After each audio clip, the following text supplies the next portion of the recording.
இயேசு ஒரு வாக்கு கொடுக்கிறார், I will give my peace and you.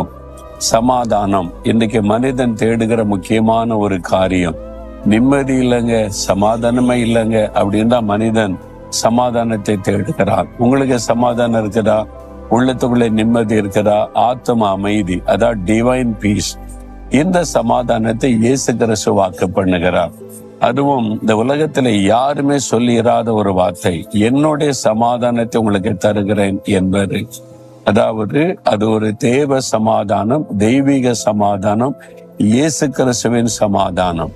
அப்படின்னா இயேசு இந்த உலகத்திலே சாதாரண மனிதனாய் வந்து வாழ்ந்து காண்பித்தார்.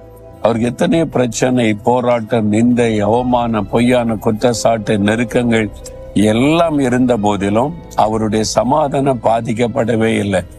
எப்பவும் சமாதானத்தோட எல்லாத்தையும் ஃபேஸ் பண்ணினார், எல்லாத்தையும் கடந்து போனார். நாம் அந்த அடிச்சுவட்டையில நடக்கும்போது மாதிரியை பின்வைத்து போனார் என்று பார்க்கிறோம். அத்தனை போராட்டத்துக்கு மத்தியிலும் உள்ளத்துக்குள்ள தேவ சமாதானம். அந்த சமாதானத்தை உங்களுக்கு தருகிறேன்னு ஆண்டவர் வாக்கு பண்ணி இருக்கிறார். இதை பெற்று இருக்கிறீங்களா?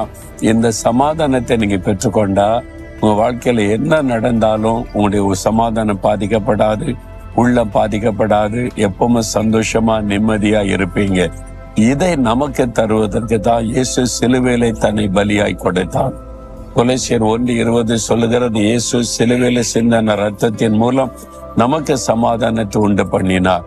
சமாதான பிரபுவாக இயேசு உள்ளத்துல வந்துட்டா இந்த தேவ சமாதானம் நமக்குள்ள இருப்பதை உணர்ந்து கொள்ள முடியும். அவருக்கு இடம் கொடுத்திருக்கிறீங்களா? உள்ளத்துக்குள்ள இயேசு இருக்கிறாரா? சமாதான பிரபு இருக்கிறாரா? அப்படி இல்லைன்னா ஆண்டவரே நீர் கொடுக்கிற ஆசீர்வாதத்திலே பெரிய ஆசீர்வாத சமாதானம், அந்த சமாதானம் எனக்கு வேணும், என் உள்ளத்துல வாங்கன்னு சொல்லுங்க. இயேசு உள்ளத்துல வருவார். தேவ சமாதானம் உள்ளத்தை ஆட்கொள்ளும். இடம் கொடுக்கிறீங்களா? இதயத்துல கை வைத்து உள்ளத்துல ஏற்கனவே இயேசுக்கு இடம் கொடுத்தவங்க அதற்காக தேவனை துதிங்க. இந்த சமாதானத்திற்காக ஸ்தோத்திரம் என்று சொல்லி கை வைத்து ஜெபிங்க. இயேசுவே, நீர்தான் சமாதான பிரபு, எங்களுக்கு சமாதானம் கொடுக்க சிலுவையில ரத்த சிந்தினீர்.